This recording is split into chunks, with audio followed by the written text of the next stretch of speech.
Guzikowski. Here. Everybody please rise for the pledge. Judy, would you lead us, please?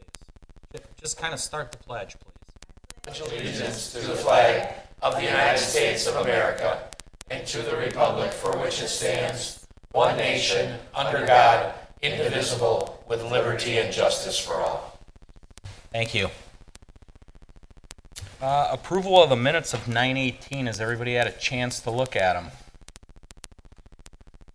When you are satisfied, unless there's omissions, corrections, questions, we'll entertain a motion when you're ready.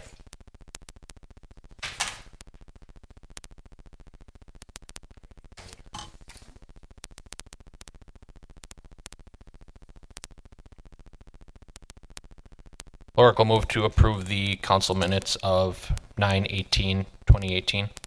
Dukniak, second. Roll call. Alderman Lorik. Aye. Dukniak. Aye. Toman. Aye. Gale. Aye. Guzikowski. Aye. Kirkowski. Abstain. Number 4 on the agenda is a mayoral proclamation to Emma White, who will be celebrating her 100th birthday. Catherine, if you'd please read that into record. Certainly, Mayor Proclamation, congratulations to Emma White on her 100th birthday. Whereas Emma White was born on October 29th, 1918 in Nakimi, Wisconsin. And whereas Emma White married her husband, Gaylord, in 1942 and is the proud mother of 2 children, 3 grandchildren, 8 great-grandchildren, and 3 great-great-grandchildren.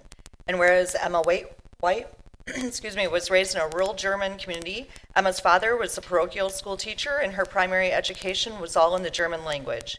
And whereas Emma White enjoyed knitting, sewing, crocheting, and cooking for her family. Her favorite color is blue, and she collects angels. And whereas Emma White will be 100 years young on Monday, October 29th, 2018. A celebration on her special day will be held at a residence of 14 years, the Cornerstone, an assisted senior living community in Oak Creek. In addition, she will be honored by her family at a birthday party on November 4th, 2018. Now therefore be it resolved that the mayor of the city of Oak Creek hereby congratulates Emma White on her milestone 100th birthday. Be it further resolved that the city clerk be, and she is hereby directed to transmit a suitable copy of this proclamation to Emma White. Dated the 2nd day of October 2018. Thank you, Catherine. Any comments from the council concerning Emma? Just that I'd like to drink what she drinks. And where is Nakimi? Never heard of it. Winnebago County. Winnebago County? Yes. It is. Again, congratulations to Emma. We are going to try to get out there and give her that proclamation in person on the day of her party. So we look forward to that, and congratulations from the city of Oak Creek and the entire Common Council. Excellent. Number 5, we have an informational presentation. Who's starting us off on that, Andrew? Sure, I can just make some comments, and then if it pleases the mayor and council, I'd like to have Rick Barrett and his team come up for a brief presentation on Emerald Row Phase 2, which is the Parterre Apartments, and we have to ensure that we describe the meaning of that too in your presentation, so everybody in City Hall is curious about where you came up with that. After the presentation, I'd like to ask Rick and his team to also provide some updated timelines on when they think financing and construction would come through on the project, and then just open it up to questions. But really, we just want to reinvigorate the buzz a little bit. We've had an entitlement schedule here that took place over, roughly the winter months. So we just wanted to create some fresh buzz and remind the council and the public about the project, the great project, great addition to Drexel Town Square, forthcoming. So with that, again, if it pleases you, Mr. Mayor, we can turn it over to Rick and his team for a presentation. For sure. Thank you, Mayor. Thank you for having us here tonight. I have my Director of Marketing next to me. I have Katie Monachos with Rinka Chung. I brought my CFO, Joel Eisen from Barrett Lowe Visionary Development, Dave Hendrickson from Jones Lang LaSalle in Chicago, and my Chief Investment Officer, Richard Figueroa from BLVD. So, Rick, we do know who you are, but for the minutes, can you just identify yourself? my name is Rick Barrett, and I'm a real estate developer. So thank you for having me tonight. We're excited to be here. We're excited to explain our branding and the next phase of our project. We thought long and hard about the name to this project. And from our perspective, it was really important that Phase 1, with all of its success, had something that brought that synergy from that success, but Phase 2 having its own identity. So we went through an exhaustive process and tried to come up with a name that represents the architectural masterpiece that Rinka Chung has put together on our Phase 2 that we're really proud to be building very shortly. So Greg Kurz, Director of Marketing, maybe Greg, you can spin us through thoughts and Sure thing. So following is going to be just a little brief presentation on how we came up with all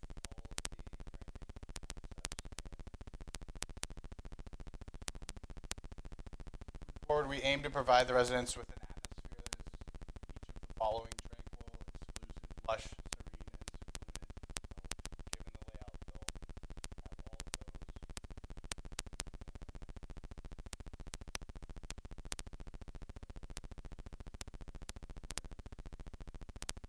those. Can you hop down on the mic so we got you on the record and everyone about can that. hear you? Feel free to sit down too if that's more comfortable for you. Then, to explain the meaning, definition of parterre itself is a level space in a garden or yard occupied by an ornamental arrangement of flower beds.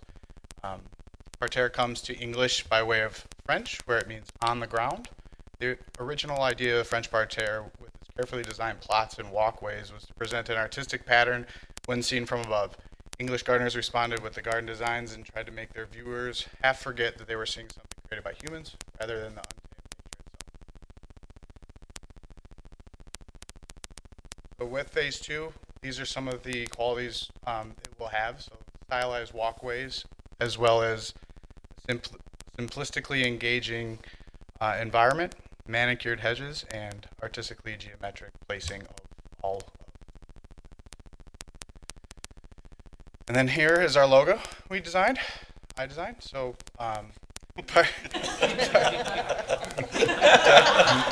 Take full credit.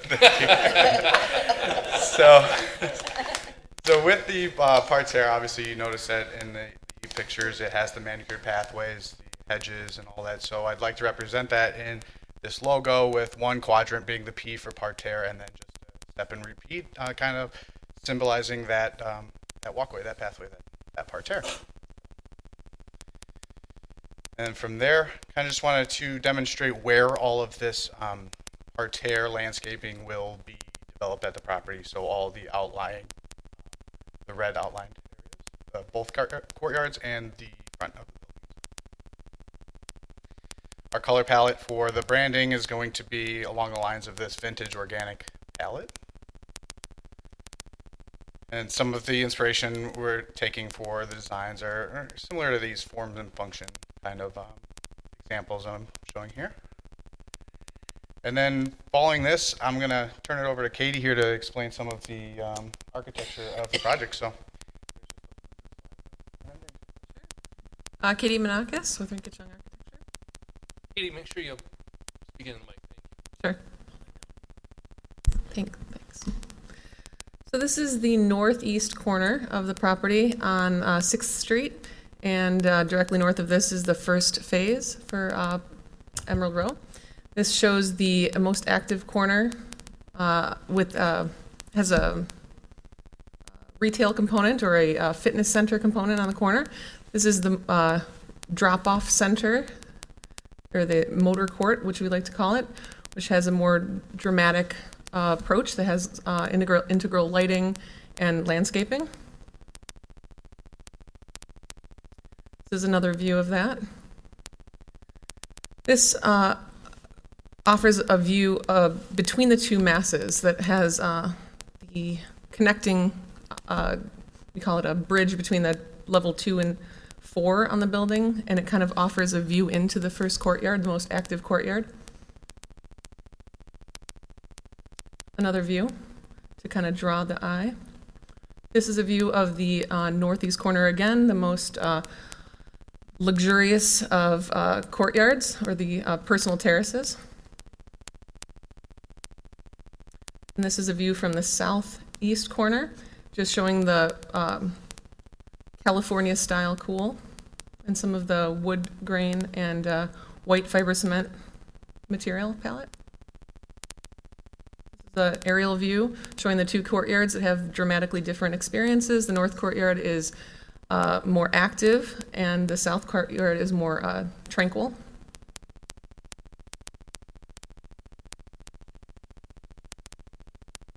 This is the view of the north courtyard and the rhythmic pattern exposing projecting balconies. So these are very small units, so the experience is brought out on these projecting balconies.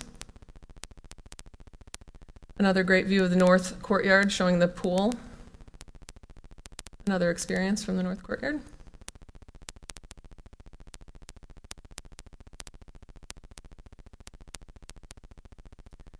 This is a view of the clubhouse, which has a connection to the lobby and also the north courtyard, which we would like a nice warm feel with some highlighted features with lighting and wood. Another view.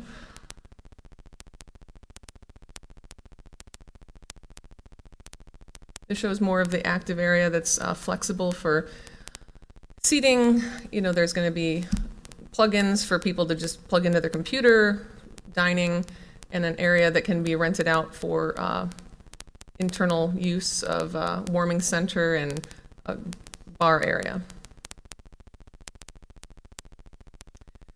And this is the clubhouse on the south. This is the one way that every tenant gets into the south courtyard. And this is the tea room concept, more Asian influence that takes the same cues as the parterre logo. Another view, very intimate, small space to kind of transition you into the tranquil exterior. This is the lobby that has full glazing from the motor court and vision through to the north courtyard. Shows the front desk and exposes a coffee bar over to the right. This is a view of a seating area off of the lobby.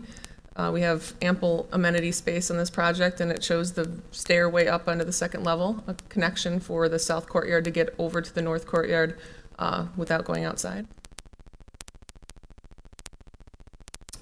Another view of the slat screen wood, which is interesting, and this is the coffee bar again.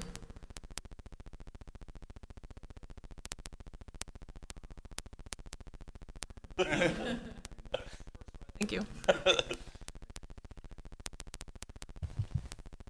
So a couple things to, you know, the idea of parterre from our perspective was a lot of times in multifamily real estate development, the landscaping is an afterthought. And what we tried to do in this particular project was bring it to the forefront, celebrate the landscaping. Right out of the entrance to the library here, directly across to the parterre building, there's going to be an actual walkway that walks between the two nodes of the building and walks out to the you know, the back area, which is the landscaping we're trying to celebrate behind us, and has been a huge success with everything back there. So we wanted to make sure that that connection remained and that we could connect the public, you know, through the building as well as to the opposite side where the ponds are and the walkways, and obviously very well utilized. I mean, we see people there all the time, and we wanted to make sure that we had that in our design. Probably would have been less costly to do it some other different ways, but we wanted to do it right. And again, that's what, you know, from day one, that's what we came here to do, to build a signature piece of real estate and architecture. And we feel that this represents it. We think that this brand will be really well received over time. I know it's a little bit harder to say, but as time goes on, people will connect it to the English and French gardens that are parterre.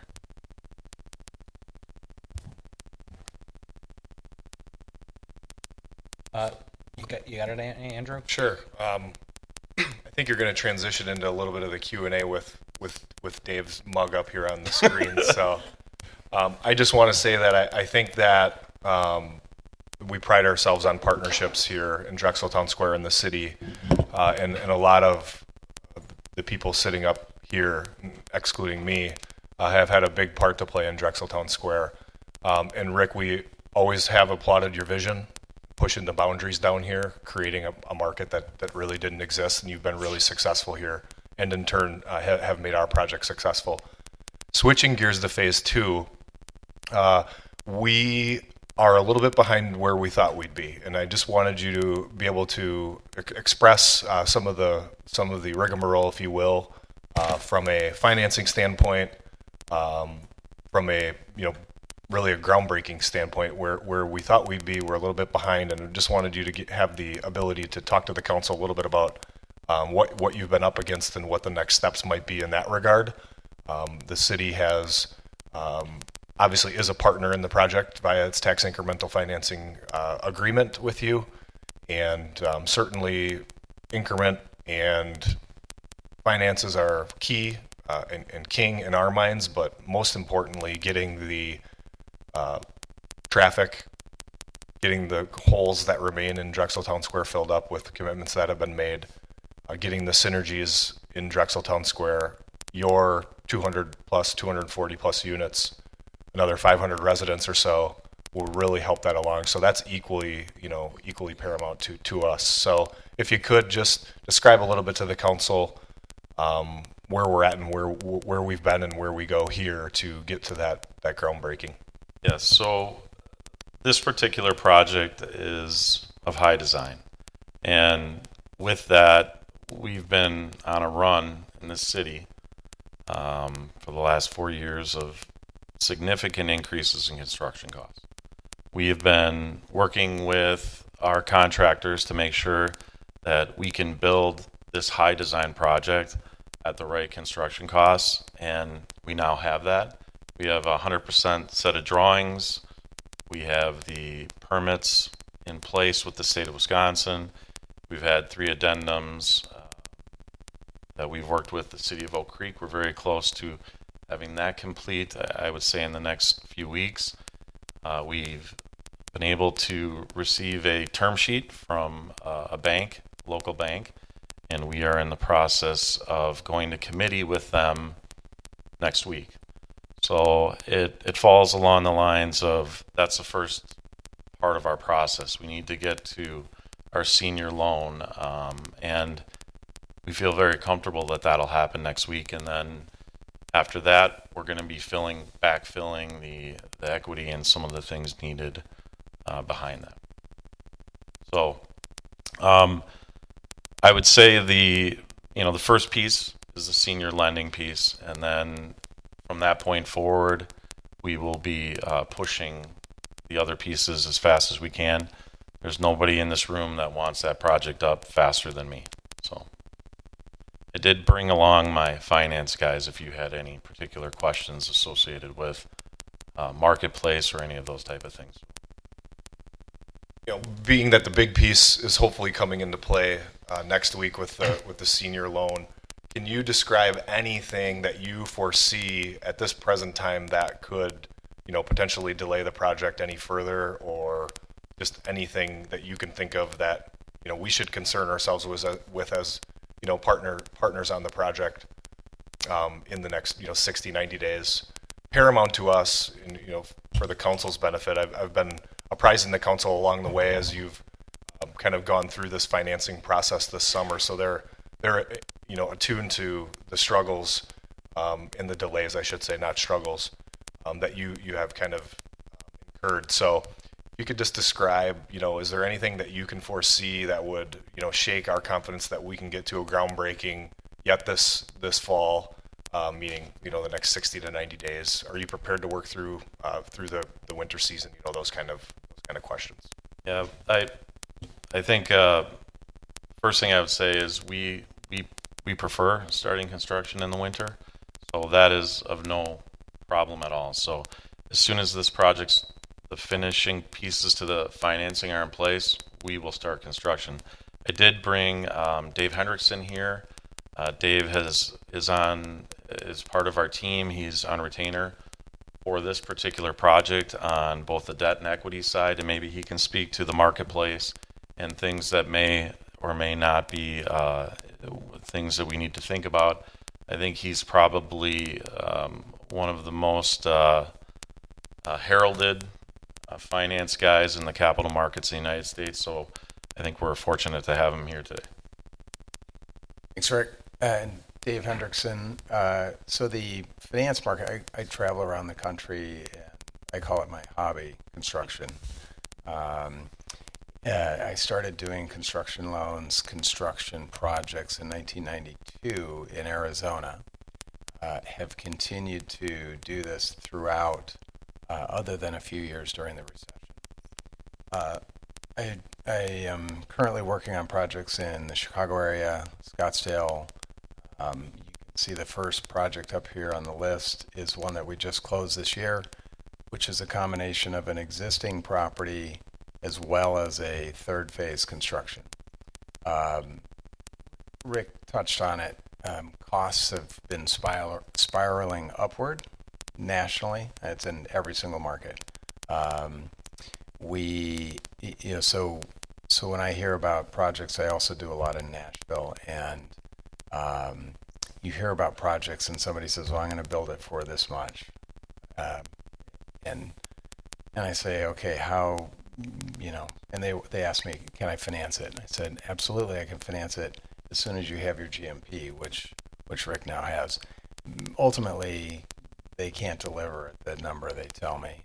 It's probably 90% of the time. So having a GMP, having a senior lender, and GMP, guaranteed maximum price contract, having the senior lender and then having the entitlements in place are all critical to then go get the equity. So the equity process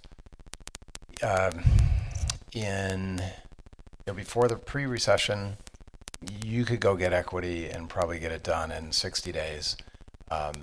Right now, we're at the tail end of a 9-year cycle. It's really been the multifamily space has been on an upward slope for 9 years. So most equity, most debt, they've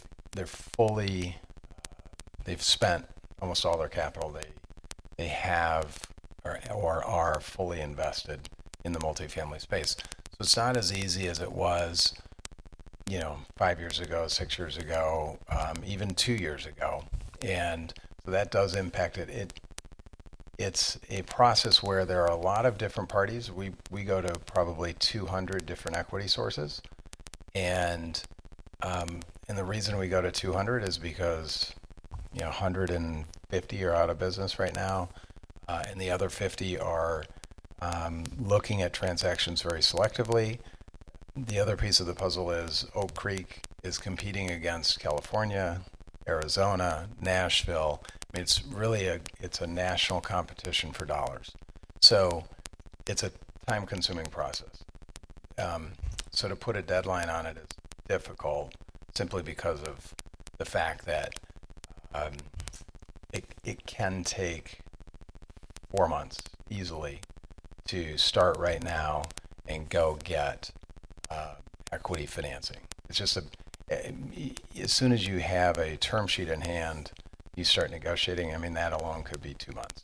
So it's not like when we do a lot of existing buildings as well. So I can go take a completed cash flowing property and I can go get financing in 30 or 40 days, start to finish. This is a completely different animal here. Fantastic job you've done here in Oak Creek.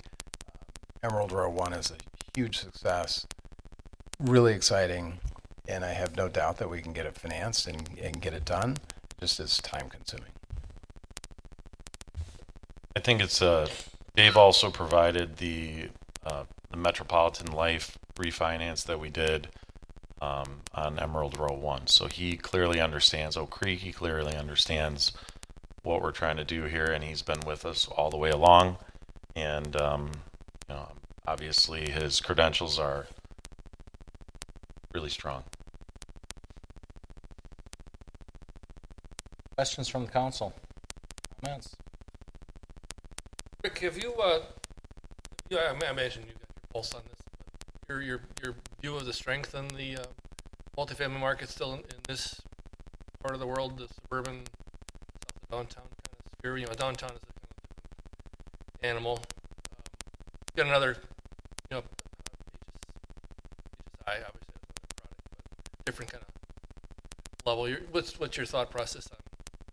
Yeah, I think again, you know, not to trivialize this, but Drexel Town Square is an anomaly. I mean, it is exactly what multifamily demographic wants. As much as I'd like to say that you can use some projects that are more pedestrian compared to this particular project is apples and oranges. This is a walkable community with strong retail that become amenities for the resident, next to City Hall, next to the library, big box that's walkable in an area that's got a brand new IKEA. And this is really a strong play from a multifamily standpoint, and it creates a level of uniqueness that's different than the average 1,000 square feet apartment in different areas. I just can't tell you how much demand I feel we have for this particular product in this particular market. Feel very strong. Steve? Rick, just curious, what do you attribute the rise in construction costs to? The strong economy and competition, or what? Yeah, I think it's a great thing. I mean, it's just something we're wrestling with. We're happy that the market's hot. We're happy that the construction field is back to work. I mean, we built a lot of buildings, pre-recession, during the recession, and these last 4 years have been white hot. And so there's everyone is pulling for all the contractors all over, and we just can't backfill enough guys. And obviously with what's happening with Foxconn to the south of us now, it's only going to make it probably more difficult. And so from my perspective, I'm hoping that every one of these contractors are hiring. So we could use more of every single crew. Thank you. Anyone else? Greg, anything? Rich? I really don't have a whole lot that hasn't been answered. We definitely would like a sooner than later timeline. Other than that, Andrew? Sorry, Mayor, to speak after you, sir. Oh, go ahead. But I just want to, I think there's a lot of buzz. We know that we're not your only project, Rick. Yeah. Let the other projects be unnamed here, but just, we know that you're laser focused on this project. Your team's laser focused. We just really need that commitment to pull this thing over the finish line the next, few weeks. We definitely need to get some, momentum going into the ground before the winter. So just want to reaffirm that. And I know that that's your stated position with me. But I know the council, really wants to hear that as well, that you're committed to focusing in on Oak Creek. I know you've had a great track record here, so we just want to make sure that we're in the same boat, rowing in the same direction here, so we can get to a groundbreaking. We want nothing more than that. Well, you have my word, down to the core. We are 100% on this project. It's actually happening first. So we need this one in the ground, and we need it now. So I can tell you that I've got a lot of smart people at my sides and behind me, and we all have the same exact goal, and that is starting construction. Hey, Rick, something came to me as we were talking there. David, sorry. Your view on the financing kind of aspect of this whole thing. And Rick, I'm wondering about your construction commitment. I think, would you call it GMP? Anyway, I'm wondering, your contractor committed to what kind of time frame to be able to pull the trigger under that kind of guarantee, and what's the kind of flexibility inside that parameter? I mean, the design here, I've always told you, second phase design is very compelling. Very looking forward to having that put in the ground. But I want to see it obviously sooner rather than later. So I'm just wondering what you feel about that. Yeah, so we had a meeting with Greenfire. We'll be building the building under the GMP. We had our final meeting with them last week, and it's full speed ahead as fast as we can make it happen. And they're ready to go. They're ready to go. Rain, shine, winter, snow. We're going to hay the site over the winter, such that when you put the hay on the site, it stops the ground from freezing. So we should be, no matter how things go, we should be ready to go as soon as Dave gets our financing in place for us.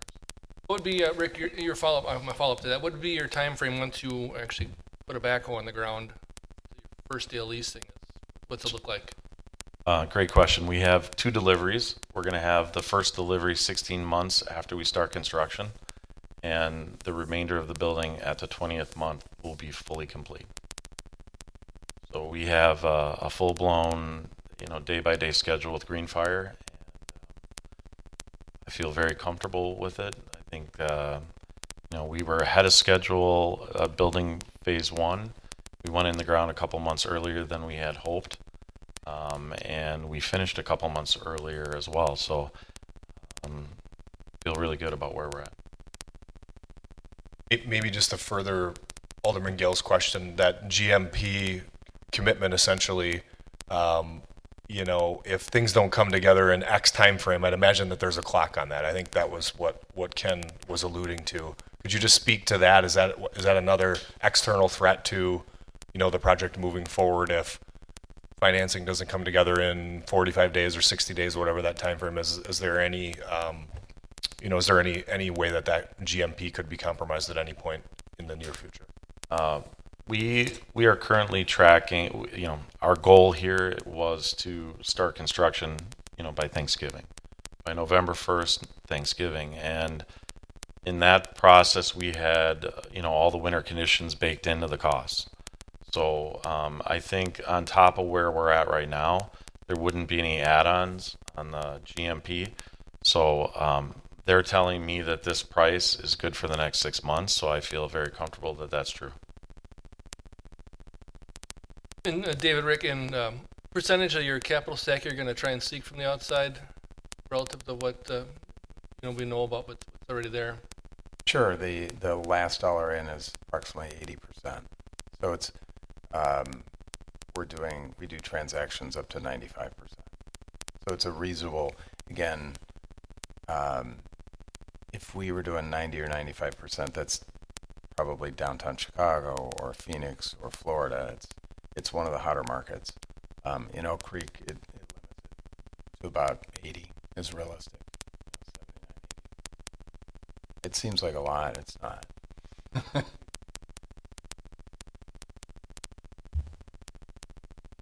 That it? Okay. Andrew, anything else? Appreciate Otherwise, you bringing your crew down here, Rick. yeah, thank you for coming. Look forward to it. I'm sure we'll be hearing from you soon. Like I said, nothing better than to celebrate Thanksgiving with a groundbreaking or even November 1st. We'd like to do that before Election Day. We don't have enough to do around here with elections. We could squeeze that in. Well, thank you for having us, Mayor. Thank you. Okay. Item 6, another informational. We're going to introduce our new Human Resource Manager, Judy Rogers. Come on up. I could just say a few words, Mayor, just to introduce everyone to Judy. We have gone without for about 5 or so months, 6 months, Bridget reminds me.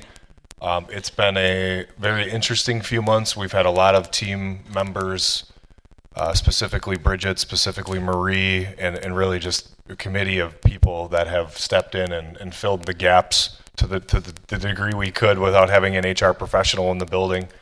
But we are just really excited to have Judy on board. Judy's an Oak Creek resident, which I'm sure she was going to tell you. But Judy, we had a very difficult decision because we had an excellent crop of candidates. It was tough to whittle down the candidates, even on paper, to see who we should interview, let alone who we should select among our interviewees. So that goes to show you the quality and the excitement we had, I guess, for Judy to be on board. So I'd just like to introduce the council and the public, in the audience and at home, to our new HR manager, Judy Rogers. And I think Judy wants to just introduce herself a little bit too.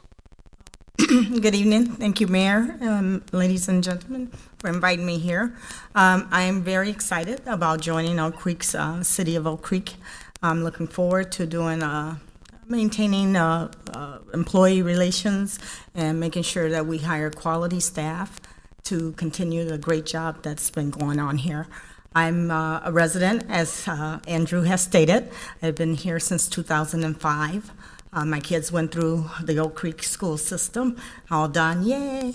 And so I'm most recently coming from the south of us in Kenosha.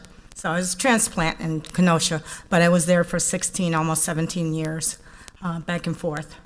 So other than that, I'm, again, excited to be here, and I hope to, as time go on, meet each one of you individually and find out what you would expect of me and what you would want to see done with the HR department.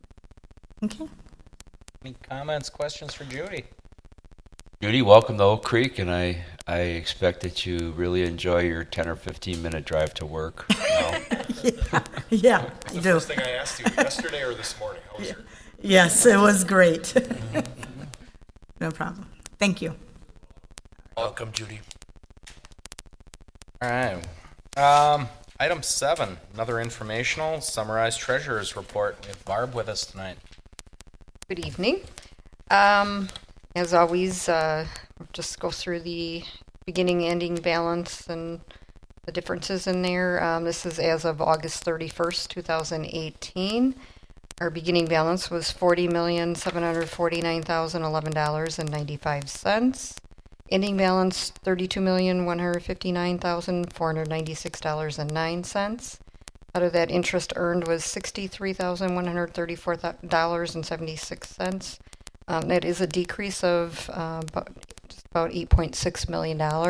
Just want to point out that of that 8.6, about 4.4 million of it was to pay our final tax installment, or final tax settlement. Other than that, if you have any questions, comments? Anything for Barb? I think so. Great, thank you. Okay. Item 8 is consideration of a resolution to enter into an intergovernment cooperation agreement with Milwaukee Metropolitan Sewer District. We have Mike with us. Thank you, Mayor.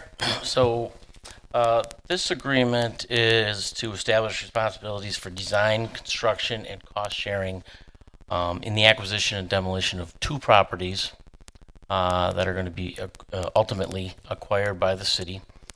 2 properties in the city, one being at 1436 East Forest Hill Avenue, which is the old greenhouses near the railroad tracks, immediately south of and adjacent to the south end of Abenschein Park. And the other is 8870 South Nicholson Road, which is a residential property near the intersection of Nicholson and Parkside Drive, which is just south of Putes Road. And these properties have been identified as flood prone.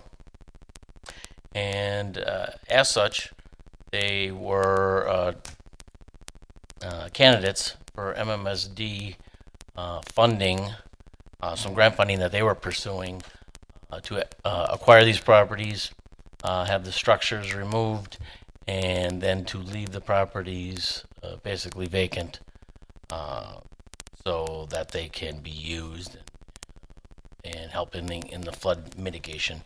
These are, and if you look at the map that is attached with the report, the hatched areas shows you the floodplain that encompasses these properties to a great extent.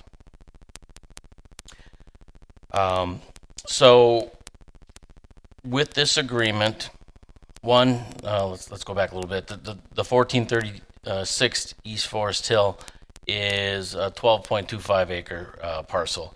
The other one, not as large, 3.4 acres. But in the end, approximately 16 acres that will be acquired. And also some background.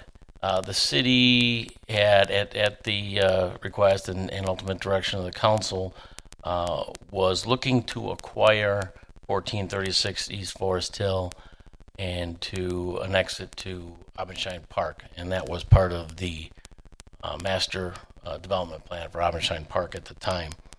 And in that process, it was estimated that the purchase price for that property would be approaching $500,000. So there was an application for a stewardship grant through the Department of Natural Resources, and the goal was to get 50% funding on that. And Oak Creek was in the running for that, ultimately did not get that funding, and then at planning and engineering worked together on getting MMSD involved with the possible grant that we're talking about here. So what we've got wrapped into this agreement is two grants, a stewardship grant that will help purchase a portion of 1436 East Forest Hill, and then the remainder and the lion's share of it would be the MMSD funding. And MMSD funding would fund the acquisition of all of 8870 Nicholson. So there are some costs that the city is being asked to assume in this agreement, and that is 50% of the 32,000 and change that it will take to acquire 4.6 acres of the Forest Hill parcel. So basically, it looks like it's earmarked $16,147 would be the city's 50% share of that, and that is earmarked to come from park impact fees. And then basically, lastly, the city will need to participate in some tree removal and some stray soil pile removals and miscellaneous debris at the Forest Hill parcel. And our street department has indicated that they think that they would be available to perform that work. There will be some costs associated with that. So we are asking in the 2019 budget for up $25,000 from Fund 38 to cover those costs. So this is really long-winded, I understand. So maybe I should just answer your questions. And Mike, I do have a question. Alderman Rich Dukniak, 3rd District. That's in my district. I'm familiar with the area, and I drove by there today. It's been a while. Demolition costs. Is that area so overgrown? I remember the greenhouses and buildings. Is it still there? Yes. Then it's obviously well it hidden is, by it's growth in, or it's vegetation. In, significant. Yes. Okay. It's So kind of that- hidden back there, that but building there's a is pole still barn, there. the greenhouses, and a residence. Okay. And so now MMSD is going to, they're going to do all of that demolition. The city's not being asked they to will, take okay. care of that at all. Again, it's some soil piles and some tree removals, some miscellaneous debris. Okay. Thank you, Mike. Mike, Alderman Kirkowski, 1st District, any plans for any environmental issues that may not be found yet? Right. In the process, MMSD, had a environmental consultant out to the site. They did their samples and their testing. As far as in the soils, they did identify 2 piles that had some contaminants in there. They're aware of them. Part of their demolition plan will be that those will be taken and landfilled at a proper facility. There was some asbestos in the house, and I think they identified some lead paint. It's my understanding, not to any great extent. That's all documented and will be removed by by MMSD's contractor. Thank you. Come on up, Barden.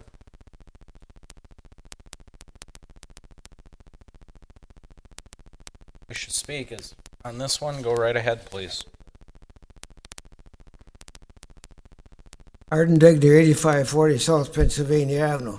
Yes, I drive past that multiple times a day. And my question is, who is going to maintain this? Right now, it's not, it's looks like it is not cared for at all.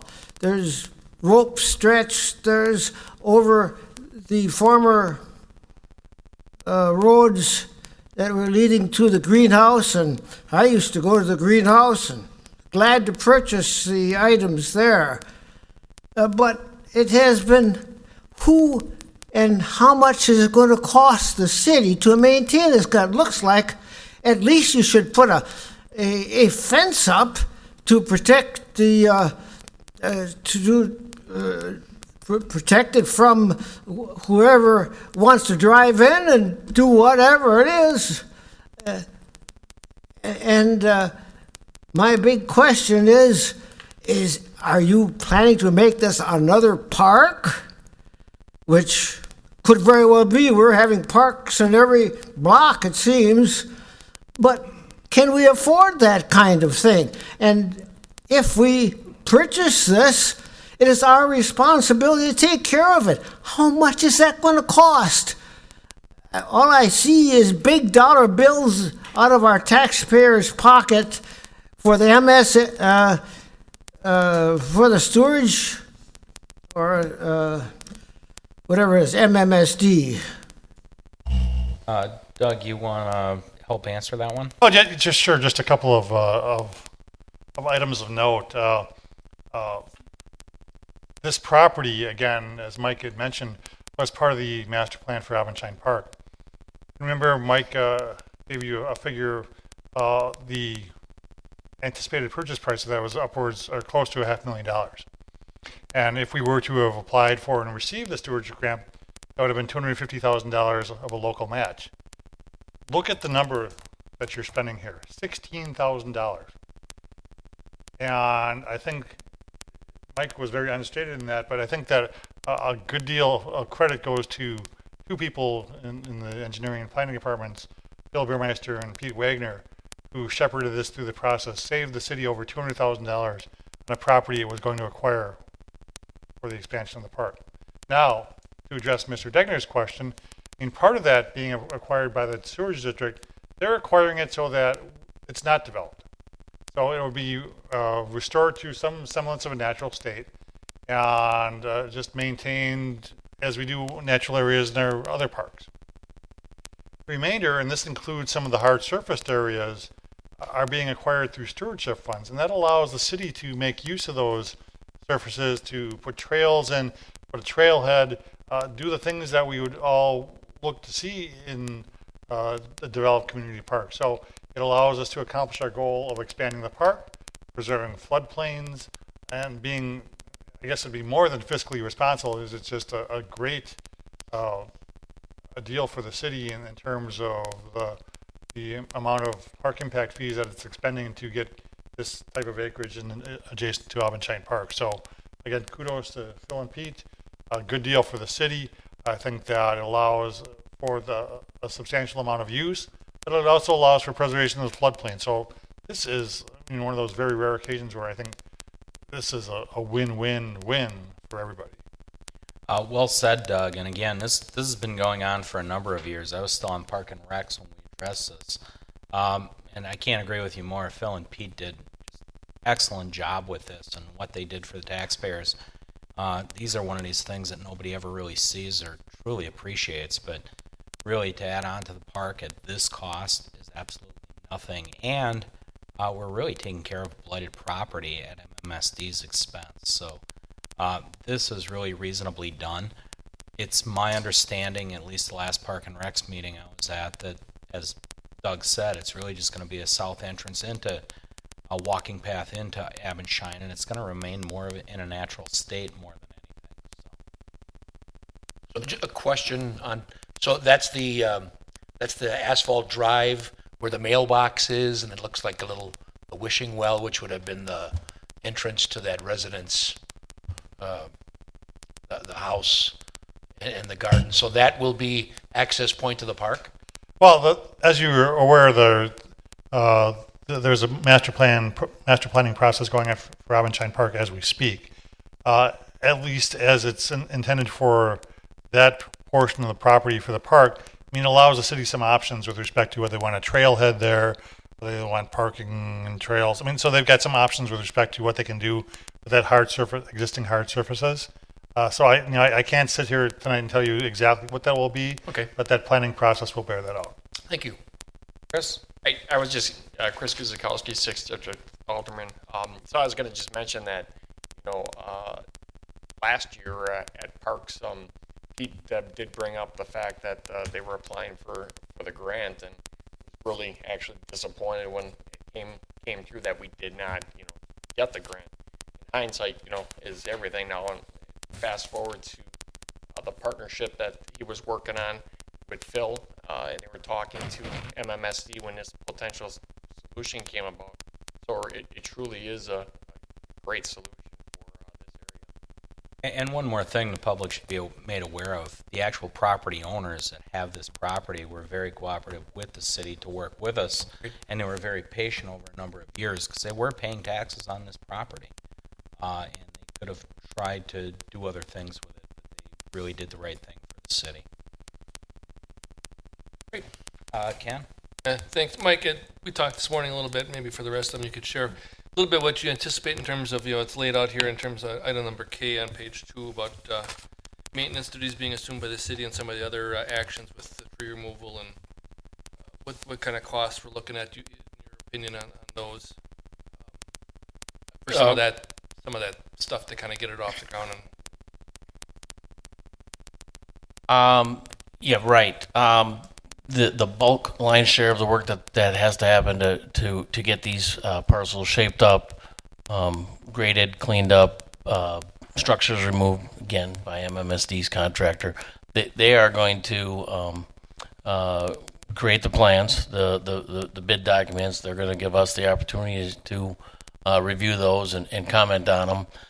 So the city will be happy with them by the time they go out for bid.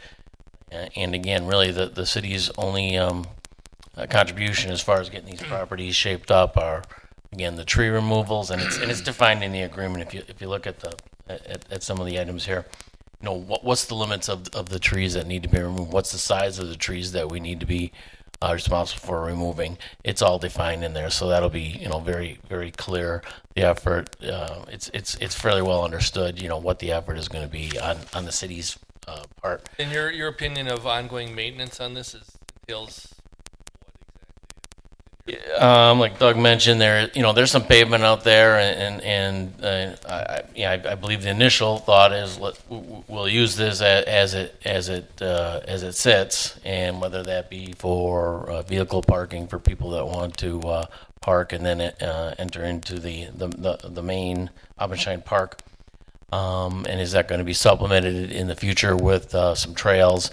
And the thought is probably. Doug mentioned that there's options for the park on these properties, but there are also limitations. So we have to work within that framework. But we'll come up with something that works well with the overall park. And Mike, the culvert that the DNR or MMSD called out is potentially a cost. Is that an issue, or is that just something that's item number C under the city responsibilities called culvert that may need to be removed? Yeah, I don't have the details on that, Okay. Alderman But Gale. I apologize. that's just something odd that's on the Right. property. Because we had talked about stream bank kind of stuff. Right. Hear that. And for Melissa too, in terms of environmental stuff, there's terms in here about good faith negotiations.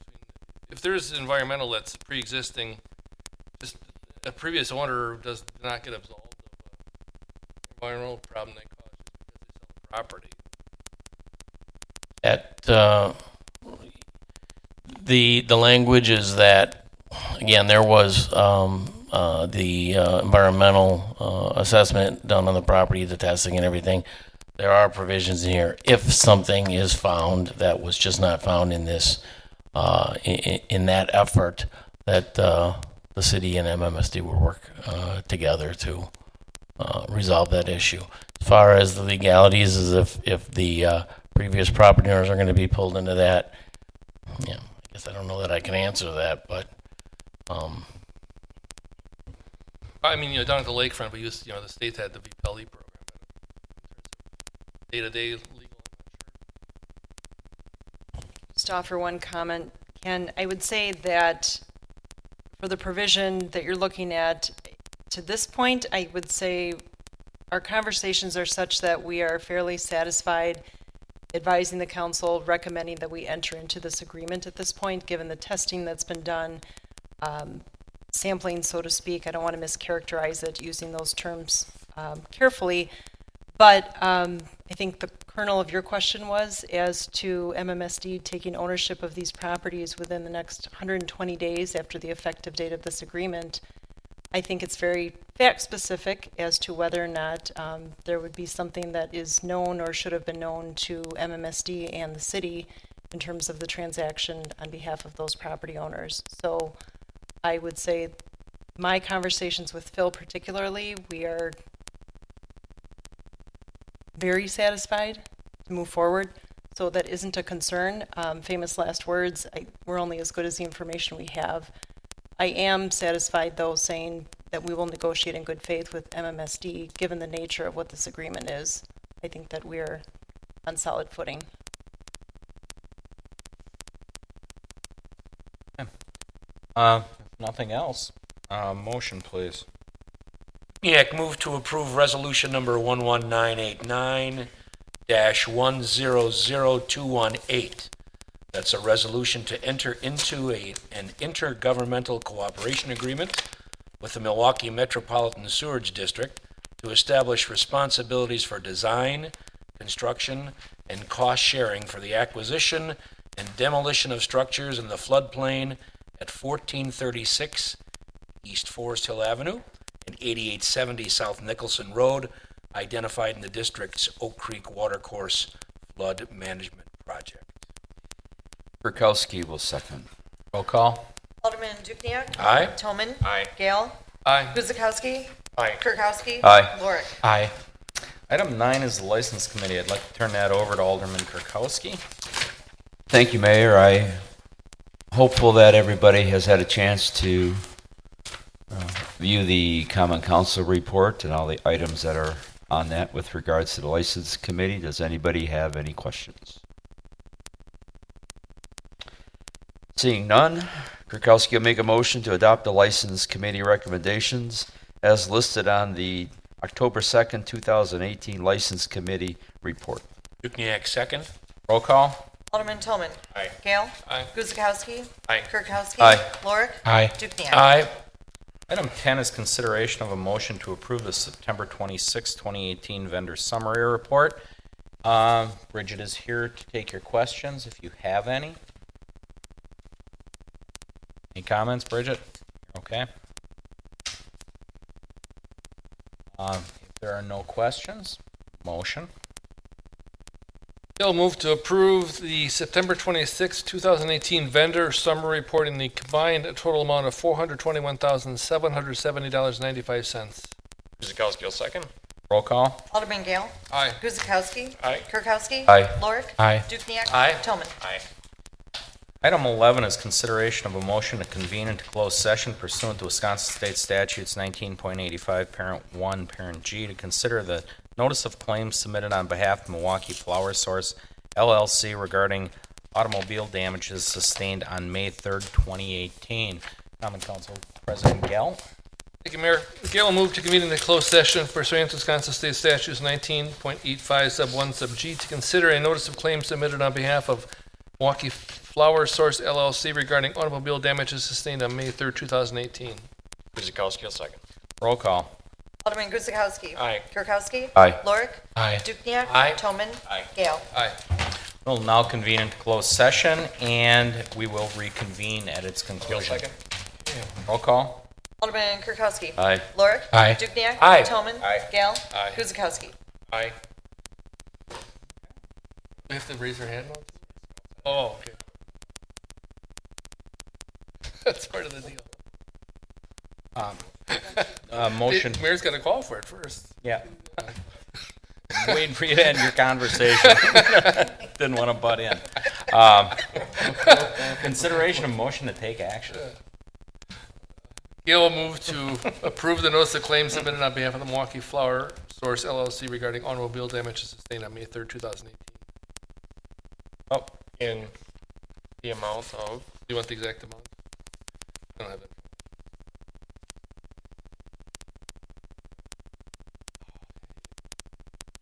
Amount of $6,878.12. Issued to the claimant upon receipt of signed release. for the second. Oh, you're good? Okay. Perfect. Everything was good. There you go. Second, please. Guzekowski. Roll call.